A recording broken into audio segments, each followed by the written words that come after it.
কি গো, তুমি উঠবে না? এত বেলা হয়ে গেল, এখনো পড়ে পড়ে ঘুমোচ্ছ? দোকান খুলবে না নাকি আজকে? হ্যাঁ গো, দোকান খুলতে হবে তো। কালকে রাত্রে ভালোভাবে ঘুম হয়নি, তাই জন্য সকালে ঘুমিয়ে পড়েছিলাম। কেন গো, কি হয়েছে? তোমার শরীর ঠিক আছে তো? হ্যাঁ হ্যাঁ, আমার শরীর একদম ঠিক আছে, ওসব নিয়ে তুমি কোনো চিন্তা করো না। কালকে বড্ড গরম ছিল, তাই জন্যই রাতে ঘুম আসেনি। আচ্ছা, চিন্তার কোনো বিষয় নেই তো? না গো গিন্নি, তুমি ভয় পেও না। আমি একদম সুস্থ সবল আছি। এই তো এবার দেখো, দোকানে যাব, দোকান খুলবো। তাহলে একটু তাড়াতাড়ি করো। এমনিতেই তো অনেক বেলা হয়ে গেছে। এবার দোকান না খুললে খরিদ্দার থাকবে তো? হ্যাঁ, দু একটা খদ্দের পেয়ে যাব। বেশি মুরগি দোকানে নিয়ে যাব না আজকে, তাহলেই হবে।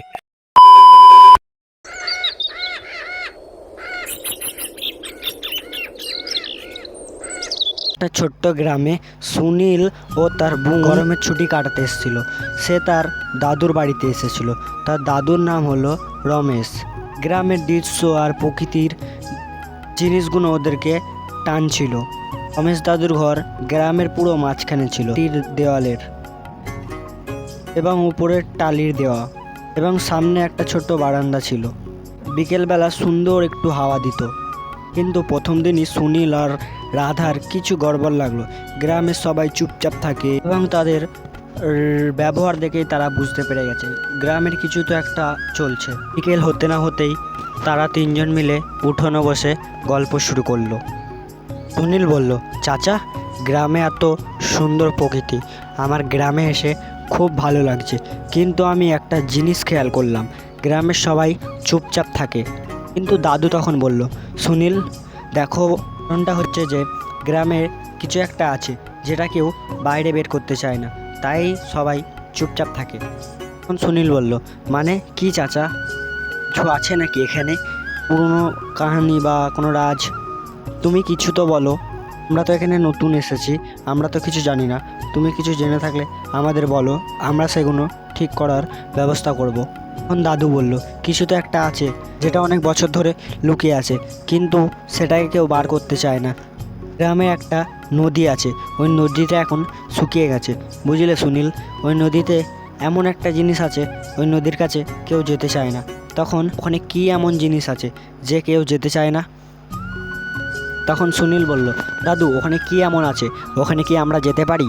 তখন দাদু বলল, না, ওখানে যাওয়া একদমই ঠিক হবে না। তখন সুনীল হেসে বলল, ঠিক আছে দাদু, আমরা ওখানে আর। দাদু বলল, ঠিক আছে।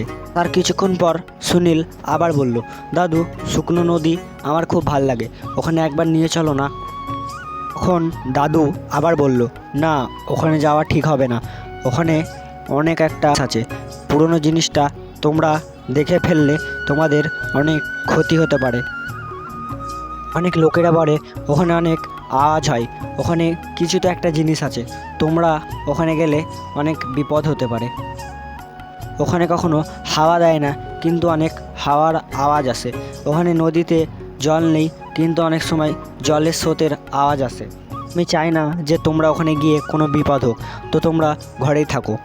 তখন সুনীল বলল, দাদু, তুমি তো এটা ভূতের গল্প বলছো, তুমি কি আমাদের ভয় পাওয়াতে চাইছো নাকি? আমরা এখন বড় হয়ে গেছি, আমরা এখন ভয় ভয় পাই না। দাদু, তুমি ওখানে নিয়ে যাবে বলো না। দাদু, সত্যি কথা বলো না, ওখানে কি হয়েছিল? ওখানে আসলে কি কোনো পুরনো জিনিস আছে নাকি যেটা আমরা তোমাদের ক্ষতি হবে? তো আমরা যাই না, কি আছে? চলো না দাদু, একবার নিয়ে চলো না। না, আমি এবার তোমাদের বলছি ওখানে আসলে কি হয়েছিল। ওখানে একটা অনেক পুরনো ঘটনা। ওখানে একটা রাজা ছিল, বাড়ি ঘর দর ছিল। সে একদিনকে রাত্রিবেলা ওই নদীটার কাছে যায়, তারপরে সে আর ফিরে আসে না। সেটা কি হয়েছিল সেটা এখনও পর্যন্ত কেউ জানতে পারে না, সে কেন ফিরে আসতে পারেনি। তখন সুনীল বলল, সত্যিকারের কি দাদু? না, তুমি আমাদের মিথ্যে কথা বলছো ওখানে যাতে আমরা না যাই। এটা কি সত্যি, না লোকে এমনি গল্প বানিয়েছে মিথ্যে কথায়? সত্যি কি এটা আমরা জানি না, কিন্তু এটা সবাই বলে, তাই জন্য আমরা ওখানে কেউ যাই না। ওখানে গ্রামের লোকরা রাত্রিবেলা যায়, আর গ্রামের লোকরা বলে রাত্রিবেলা হাওয়ার আওয়াজ আসে, জলের আওয়াজ আসে, কিন্তু ওখানে তো কিছুই নেই, না জল আছে না হাওয়া দেয়। এই জন্য বলছি তোমরা দুজনে ওখানে যাবে না, আমার কথাটা শোনো। দাদুর কথা শুনে সুনীল এবং রাধার পুরো ঘুম উড়ে যায়। তারা রাত্রিবেলা ঘুমাতে গিয়ে তারা সারা দিনের কথা ভাবতে শুরু করে। সুনীল মনে করছিল এগুলো একটা গল্প, তাই জন্য সুনীল পরের দিন সকালে তাদের ঘুম ভাঙতেই তারা চা খেতে থাকে আর ওই নদীটার কথা ভাবতে থাকে। দুপুরবেলা যখন রমেশ দাদু কাজে চলে যায় তখন তারা ওইখানে যাওয়ার কথা ভাবে। তখন রমেশ বলে, চ যাই, চাচা তো কাজে চলে গেছে, চাচা কিছু বুঝতেও পারবে না, এটাই সুযোগ, চ যাই আমরা। তখন রাধা বলে, চ আমরা যাই, কিন্তু যদি ওখানে সত্যিকারের এসব থাকে তখন আমরা কি করব? এমনিতেই আমার অনেক ভয় লাগছে। এমনিতেও দাদু বারণ করে চলে যেতে, কিন্তু আমরা যদি যাই আর কোনো বিপদ হয়। তখন সুনীল বলল, আরে কিছু হবে না, তুই এত ভয় পাস না, আমি আছি তো, চ না একবার গিয়েই দেখি। তখন সুনীল বলল, চ যাই, আর কমলাকেও ডাকি, এমনিতেও কমলা এই গ্রামেই থাকে, ও রাস্তা জানতে পারে। তখন সুনীল কমলাকে ডাকতে গেল। তারা তিনজন মিলে নদীর দিকে যাওয়ার রওনা দেয়। তারা গ্রামের দৃশ্য দেখতে দেখতে, গাছপালা দেখতে দেখতে ওই নদীটার কাছে যাওয়ার রওনা দেয়। তারা গিয়েই দেখে নদীটা পুরো শুকিয়ে গেছে। তখন কমলা বলল, এইখানেই এই নদীটায় অনেক রহস্য আছে, আমিও শুনেছি। দেখতে পাচ্ছ ওই জায়গাটায়, ওখানটায় কেউ যেতেই চায় না, সবাইকার মনে ভয় আছে। এটা তো শুকিয়ে গেছে, এখানে পানি তো একটুও নেই। দাদু তো বলেছিল এটা একটা নদী, কিন্তু এটা তো নদীই না, এখানে শুধু মাটিই আছে। তখন কমলা বলল, রাধা, এটা অনেক বছর ধরেই এরকম মাটি হয়ে রয়েছে, এটার ঘটনা অনেক রহস্যময়। লোকেরা বলে এখানে নাকি রাত্রিবেলা জলের স্রোতের আওয়াজ হয়, কিন্তু এখানে তো কোনো জলই নেই, তাই জন্য এখানে লোকেরা আসতেও ভয় পায়। আমার ঠাম্মা বলতো এই জায়গাটা আসাটা ঠিক হবে না, এই জায়গাটা অনেক খতরনাক, তাই জন্য আমি আজ পর্যন্ত এখানে আসিনি, শুধু তোরা আসলি বলে আমি এখানে আসলাম। তখন রমেশ বলল, এখানে তো মাছও লাফাতে। তখন কমলা বলল, মজা করিস না সুনীল, আমার অনেক ভয় করছে। আমার দাদু বলেছিল ওই রাজাটা মরে যাওয়ার পরই এরকম, তাই আমার এখন অনেক ভয় করছে। কিন্তু এখানে আগে জল ছিল, মাছ লাফাতো, ব্যাঙ লাফাতো, কিন্তু এখন সব শেষ হয়ে গেছে ওই রাজাটা মরে যাওয়ার পর। তখন রাধা বলল, রাজাটা কিভাবে মরেছিল? দাদু তো শুধু বলল সে আর ফিরে আসেনি, কিছু আর কি জানিস তুই তো আমাদের বল। কেউ কিচ্ছু জানে না, শুধু সবাই এটা জানে সে রাত্রিবেলা এসেছিল আর ফিরে যায়নি, সেটাই সবাই বলে, আর আমিও ওটাই শুনেছি। কিছু লোক বলে সে নাকি ডুবে গেছে, না কেউ মেরে দিয়েছে, আবার কিছু লোক বলে সে নাকি নিজেই ইচ্ছা করে মরেছে, কিন্তু সত্যি কথা কেউ আসলে জানে না, সবাই এগুলোই বলে। কি ও নিজেই মরে গেছিল? হয়তো নেশা করেছিল। ভূতের কথা তো লোক সবাই নাটক করে বানায় যাতে কেউ না যায়, আমি তো এসব বিশ্বাসই করি না, সবাই এগুলো হয়তো মিথ্যে কথা বলে। তখন রাধা বলল, কিন্তু যদি সত্যিকারের এটা হয় তুই কি করে জানলি যে এটা মিথ্যে কথা? আবার কমলা বলল, দেখ সুনীল, এই জায়গাটা কত শান্তি, আর কোনো আওয়াজ নেই, এই জায়গাটায় আসলেই কিছু নেই তো। আবার পাও কেমন দিচ্ছে হালকা হালকা করে। তখন রাধা বলল, হ্যাঁ দেখ, আবার এখানে গাছের ছায়াগুলো আলাদা আলাদা, যেন কেউ আমাদের দেখছে। চ আমরা আবার সবাই বাড়ির দিকে ফিরে যাই। তখন সুনীল বলল, আরে এক্ষুনি তো আসলাম, এখন গেলেই হবে, চ আমরা সামনের দিকে যাই, আরও কিছু দেখি। এখানে তো শুধু এই নদীটা, শুকনো নদীটাই দেখলাম। তারা তিনজন আবার সামনের দিকে যেতে থাকে। তারা তিনজন সামনের দিকে গিয়ে দেখে একটা শুকনো গাছ, আর ওখানে একটা কি একটা পড়ে রয়েছে, একটা ভাঙা নৌকার আরশো পড়েছিল। তখন হালকা করে হাওয়া দিল আর সবাই ভয় পেয়ে গেল। রাধা এবং কমলা পিছনে সরে গেল আর সুনীল সামনের দিকে একটু এগিয়ে গেল। তখন কমলা বলল, সুনীল, এই আওয়াজটা কিসের ছিল? আমার এবার বহুত ভয় করছে। তখন সুনীল বলল, ওটা আর কিছুই না, হাওয়া হতে পারে, ভয় পাস না, এখানে কিছুই তো নেই, এত ভয় পাওয়ার কি আছে? গাছ আর নদী আছে, আর কিছুই তো নেই, এত ভয় পাস না, আমি আছি তো। তোরা দুজনে এত ভয় পাচ্ছিস কেন? আমি আছি তো। আমার এখানে কিছু ঠিক লাগছে না, চ না আমরা আবার ফিরে যাই। আমার এমন মনে হচ্ছে যে এখানে কেউ আছে আর আমাদের ফলো করছে। তখন সুনীল বলল, ঠিক আছে চ আর একটু আগে গিয়ে দেখি। তখন সুনীল বলল, পেছন দিকে দেখ, ওখানে একটা পাথরের মতন কি পড়ে আছে। ওখানে কিছু পুরনো জিনিস পড়ে থাকতে পারে। বলল, চ সুনীল, আমরা আবার ফিরে যাই। আমার এখানে বহুত ভয় লাগছে, এই জায়গাটা ভালো না, চ না আমরা ফিরে যাই। তখনই একটা জোরে কিছু পড়ার আওয়াজ পাই, আর হাওয়াও জোরে হয়ে গেল। তখন সুনীল বলল, দেখ এখানে তো কিছুই নেই, তাও এত জোরে আওয়াজ হলো কেন? তখন তারা তিনজন মিলে গ্রামের দিকে দৌড়াতে থাকলো। তখন তারা গ্রামের দিকে যেতে যেতে তাদের বহুত জোরে দৌড়াচ্ছিল। তারা গ্রামের আসতে না আসতেই রমেশ দাদুর ঘরের কাছে এসে গেল। তারা এসে দেখে দাদু উঠানে বসে আছে এবং দাদুর একটা বন্ধুও ছিল। তারা দুজন এমনি গল্প করছিল।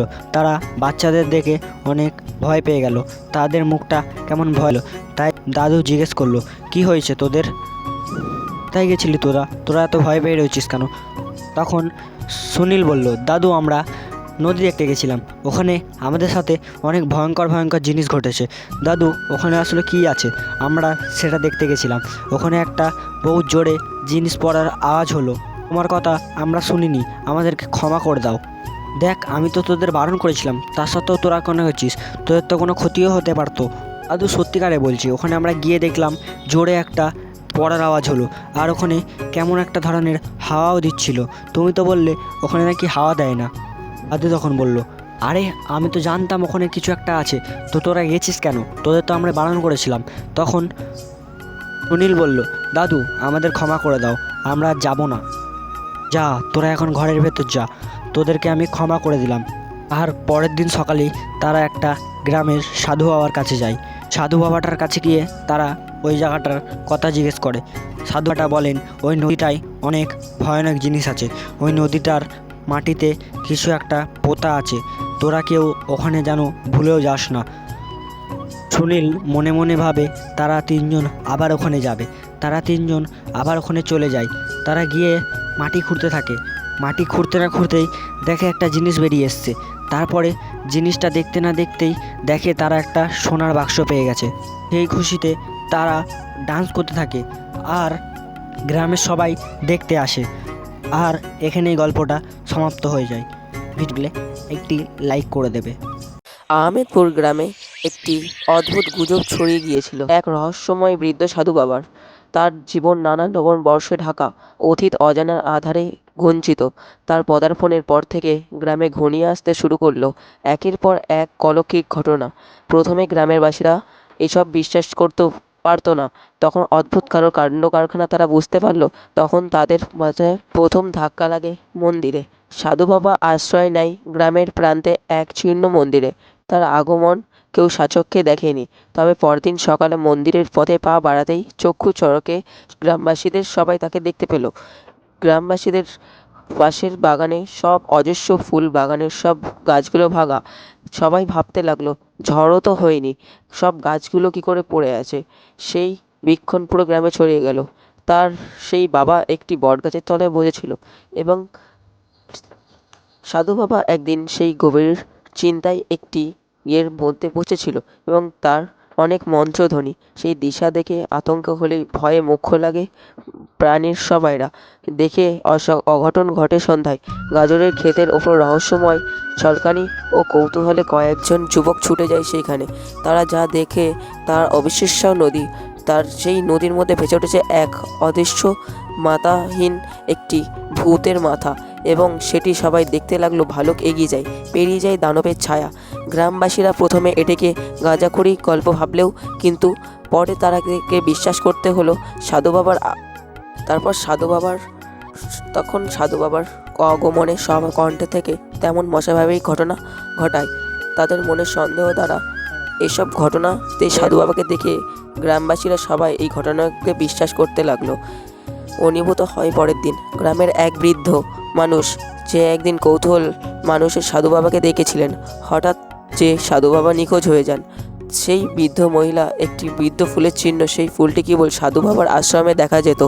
বৃদ্ধার অন্তর্ধারের পেছনে যে কোনো গোপন রহস্য লুকিয়ে আছে তা বুঝতে পারছে না সবাই। পুলিশ তদন্ত শুরু করলেও কোনো সূত্র খুঁজে পায়নি। ভিক্ষার পরিবার খুঁজে পাওয়া যাচ্ছে না। ততদিন গ্রামের প্রধান আলোচ্য সেই সাধু বাবাই। কৃষক ঘটনার বিপক্ষে সাধু বাবাই সেই জড়িত। চতুর্থ ঘটনাতে হলো সকলের সামনে। একদিন গ্রামবাসীদের সামনে সাধু বাবা নিজের মুখ খোলেন। তিনি বলেন, এই গ্রামের মাটির গভীরে লুকিয়ে আছে এক প্রাচীন অশুভ সংখ্যা, যা অনেক কষ্টে মন্দিরেতে আছে। সে ভাষ্য অনুযায়ী সে পুরো গ্রামকে ধ্বংস করার ভাবনায় আছে। তোমরা সবাই সাবধান হয়ে যাও। সে অন্তরালে আবদ্ধ রয়েছেন। তবে কেন তিনি এতদিন কেন ইনি সেই কথা বলেননি, তা গ্রামবাসীদের কাছেই ছিল এক গভীর রহস্য। দেখেন, এরপর আশ্চর্যজনক ব্যাপার, এই জন্য আশ্চর্যভাবে গ্রামে নেমে আসে এক নিস্তব্ধতা। একদিনকে সেই সাধু বাবা গেলেন একটি ছোট্ট গুহার সন্ধান পান এবং সেখানে সে খুঁজে পায় একটি প্রাচীন কাঠের বাক্স। বাক্সটি খুলতেই বেরিয়ে আসে এক রহস্যময় অচেনা প্রতীকের কাতায় সব চোখে পড়ে তার নানা দুঃখ, মন্ত্র ও অগৌরবক ঘটনা, তাদের সবার চোখে সেই গ্রামবাসীদের চোখের কথা সবাই বিশ্বাস করে সেই সাধু বাবার কথাই তাদের মনে জেগে ওঠে। এখানেই গল্পটা সমাপ্ত হলো।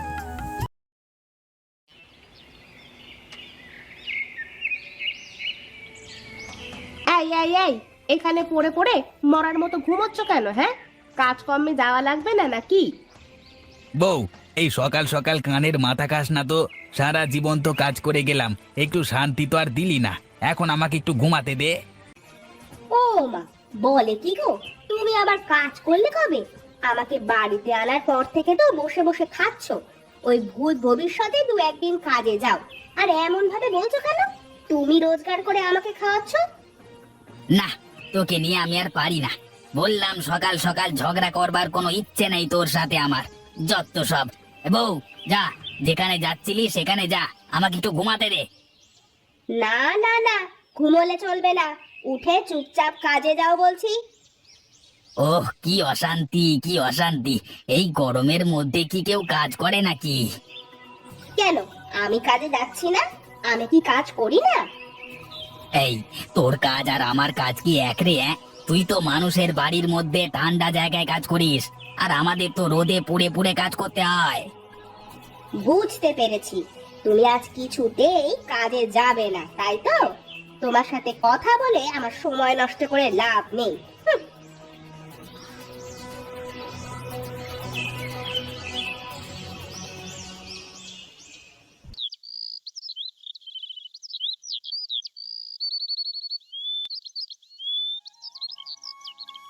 গিন্নি, তুমি তোমার কাজকর্ম করে নিও। হ্যাঁ, দুপুরে ফিরবো, দোকানে গেলাম আমি, ঠিক আছে? আচ্ছা, ঠিক। 3 days later. গ্রামে সুমন এবং রোহান নামের দুটি ছেলে ছিল। তারা খুব ভালো বন্ধু ছিল। তারা একসাথে স্কুল যেত এবং বিকেলে খেলা করতো। পর তারা দুজন একদিন বিকেলবেলা খেলা করছিল। তারপরে রোহান বলে উঠলো, চ ভাই, যাবি বাগানে খেলতে? তারপরে তারা বাগানের দিকে যাওয়ার রওনা দেয়। পরে তারা বাগানে যেতে না যেতেই দেখে একটা পাখি উঠতে পারছে না। তারপরে তারা পাখিটির কাছে যায়। পাখিটির কাছে গিয়ে তারা পাখিটিকে বাড়িতে নিয়ে যায়। তারপরে তারা পাখিটিকে বাড়িতে নিয়ে গিয়ে যত্ন সহকারে ওষুধ খাওয়াতে থাকে। তারপরে একদিন তারা হঠাৎ দেখে পাখিটি উঠতে পারছে। তারা খুশি হয়ে নাচতে থাকে এবং তারাও খুশি এবং পাখিটিও খুশি। তো বন্ধুরা, কার্টুন ভিডিওটা কেমন লাগলো? যদি ভালো লাগে একটা লাইক কমেন্ট করে দেবেন।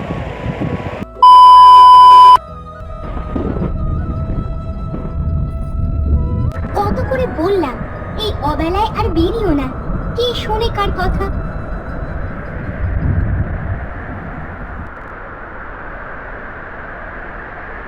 গো বউ, তুমি এভাবে বাইরে দাঁড়িয়ে আছো কেন? কি করবো বলো, তুমি তো আমার কথা না শুনে বাইরে চলে গেলে। এদিকে কি কালো মেঘ করেছে, একটু দেখেছো? হ্যাঁ, সেই জন্যই তো বাড়ি চলে আসলাম। যা জোরে বাতাস বইতে শুরু করেছে, তাতে তো মনে হচ্ছে ঘর বাড়ি সব উড়িয়ে নিয়ে যাবে।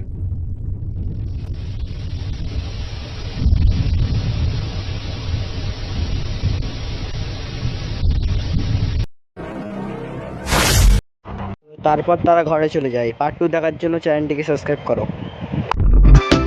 শ্রীরামপুর নামের গ্রামে একটি রাজু নামের ছেলে বাস করত। সেই ছেলেটা একটু দুষ্টুমি করত, কিন্তু সে একটু অহংকারী ছিল। সে সবসময় চাইতো তার কাছে যদি একটা জাদুর গাছ থাকতো। সে একদিন যায় তার দাদুর কাছে জাদুর গাছের গল্প শুনতে, আর দাদু ওকে অনেকক্ষণ ধরে গল্প শোনাতে থাকে। তারপরে সে একদিন একটা বটগাছের তলায় জাদুর গাছের কথা ভাবছিল, তার কাছে যদি সেটা থাকে। কিছুক্ষণ ভাবনা চিন্তার পর সে দূর দিয়ে একটা সাধু বাবাকে আসতে দেখে। সেই সাধু বাবারা তার কাছে এসে তাকে একটা বীজ মতো জিনিস দেয়। রাজু সেই বীজ নিয়ে বাড়ির দিকে রওনা দেয়। তারপরে সে বাড়ি এসে বীজটা মাটিতে লাগানোর পরেই একটা জাদুর গাছে পরিণত হয়। তার সাথে সাথেই সে একটা চকলেট চাই, আর সঙ্গে সঙ্গে চকলেট দিয়ে দেয়। তারপরে সে সেই খুশিতে ডান্স করতে থাকে। অনেকদিন পর বুড়ি বাচ্চা মেয়ে এসে তার গাছ থেকে চকলেট চায়, কিন্তু সে তাকে না দিয়ে তাড়িয়ে দেয়। কিছুদিন পর সে দেখে তার গাছটার ওই জায়গাটায় নেই। সে তার দাদুর কাছে যায়, আর দাদুর কাছে গিয়ে সব ঘটনা বলে। তার দাদু ওকে বলে, তুমি ওই মেয়েটাকে খুঁজে একটা চকলেট দাও। সে তারপর মেয়েটাকে খুঁজে একটা চকলেট গিফট করে। তার কিছুদিন পরেই সে দেখে তার গাছটা আবার আগের মতন হয়ে গেছে। সে সেই খুশিতে ডান্স করতে থাকে। তো বন্ধুরা, আমরা এই ভিডিও থেকে কি শিখলাম? যে কাউকে কখনো কিছু জিনিস নিয়ে অহংকার করতে নেই। তো আজকের মতন ভিডিওটা এইটুকু। শ্যামপুর নামের গ্রামে একটি বটগাছ আছে। সবাই বলে বটগাছটা নাকি রাতে ফিসফিস করে কথা বলে।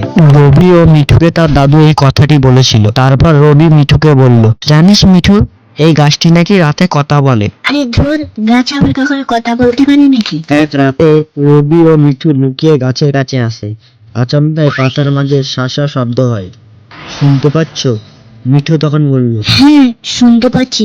কেউ যেন আস্তে আস্তে কথা বলছে। পরের দিন সকালে তারা আবার গাছের কাছে আসে এবং দেখে একটা পুরনো বাঁশি ঝুলছে। বাতাসে সেটা বেজে ওঠে। রবি তখন বলল, আরে এটা তো বাঁশি। বাতাস লাগলেই বাজে। মিঠু তখন বলল, তাহলে গ্রামের সবাই ঘুম দিয়েছে। রবি ও মিঠু তার দাদুকে সব ঘটনা জানায়। গ্রামের সবাই মিলে হাসতে থাকে। দাদু হাসতে হাসতে বলল, তাহলে বটগাছটা নয়, বাঁশিতে আওয়াজ করতো। রবি ও মিঠু আবার খেলতে যায়। এবার আর কোনো ভয় নেই।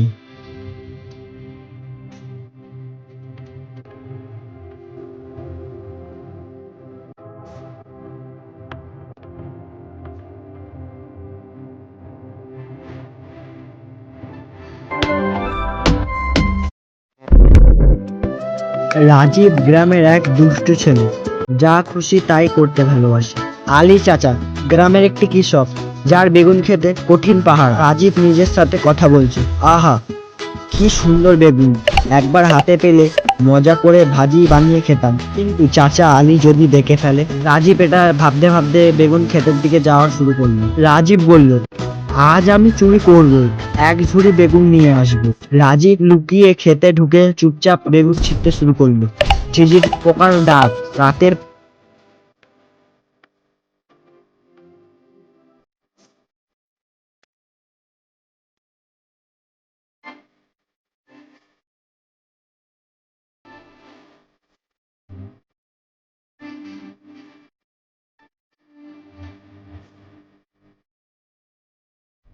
করতে পারবে না। সে বেগুন তুলতে শুরু করলো, কিন্তু হঠাৎ চাচা এসে বলল, বুদ্ধি কম না তোর, আমি জানতাম তুই আসবি। রাজীব বলল, আর হবে না চাচা। চাচা আলী বলল, বুদ্ধি কম না তোর, কিন্তু আমি জানতাম তুই আসবি, তাই লুকিয়ে রয়েছিলাম। আমি জানতাম তুই আবার ধরা পড়বি। রাজীব খুব কষ্ট করে পালিয়ে যায়, কিন্তু মাথা নিচু করে।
তার গাছটা আর ওই জায়গাটাই নেই। সে তার দাদুর কাছে যায়, আর দাদুর কাছে গিয়ে সব ঘটনা বলে। তার তার দাদু ওকে বলে তুমি ওই মেয়েটাকে খুঁজে একটা চকলেট দাও। সে তারপর মেয়েটাকে খুঁজে একটা চকলেট গিফট করে। তার কিছুদিন পরেই সে দেখে তার গাছটা আবার আগের মতন হয়ে গেছে। সে সেই খুশিতে ডান্স করতে থাকে। তো বন্ধুরা, আমরা এই ভিডিওটা থেকে কি শিখলাম? যে কাউকে কখনো কিছু জিনিস নিয়ে অহংকার করতে নেই। তো আজকের মতন ভিডিওটা এইটুকু। শ্যামপুর নামের গ্রামে একটি বট গাছ আছে। সবাই বলে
রাজীব গ্রামের এক দুষ্টু ছেলে, যা খুশি তাই করতে ভালোবাসে। আলী চাচা গ্রামের একটি কৃষক, যার বেগুন খেতে কঠিন পাহাড়। রাজীব নিজের সাথে কথা বলছে, আহা কি সুন্দর বেগুন, একবার হাতে পেলে মজা করে ভাজি বানিয়ে খেতাম। কিন্তু চাচা আলী যদি দেখে ফেলে। রাজীব এটা ভাবতে ভাবতে বেগুন ক্ষেতের দিকে যাওয়া শুরু করলো। রাজীব বলল, আজ আমি চুরি করবই, এক ঝুড়ি বেগুন নিয়ে আসবো। রাজীব লুকিয়ে খেতে ঢুকে চুপচাপ বেগুন ছিঁড়তে শুরু করলো। ঝিঝির পোকার ডাক, রাতের পরিবেশ। রাজীব ধীরে ধীরে বেগুন খেতে ঢুকে পড়লো। রাজীব ভাবলো 2-3টে বেগুন ছেড়ে প্ল্যান করবে। তখনই হঠাৎ আলী চাচার কণ্ঠের আওয়াজ শোনা যায়। চাচা! আলী চিৎকার করে বলল, এ ওখানে! রাজীব ভয়ে বেগুন ফেলে দিয়ে দৌড় দিল। চাচা আলী বলল, একদিন না একদিন তো ধরা পড়বি তুই। রাজীব বলল, এবার আমাকে আর কেউ ধরতে পারবে না। সে বেগুন তুলতে শুরু করলো। কিন্তু হঠাৎ চাচা এসে বলল, বুদ্ধি কম না তোর, আমি জানতাম তুই আসবি। রাজীব বলল, আর হবে না চাচা। চাচা আলী বলল, বুদ্ধি কম না তোর, কিন্তু আমি জানতাম তুই আসবি, তাই লুকিয়ে রয়েছিলাম। আমি জানতাম তুই আবার ধরা পড়বি। রাজীব খুব কষ্ট করে পালিয়ে যায়, কিন্তু মাথা নিচু করে।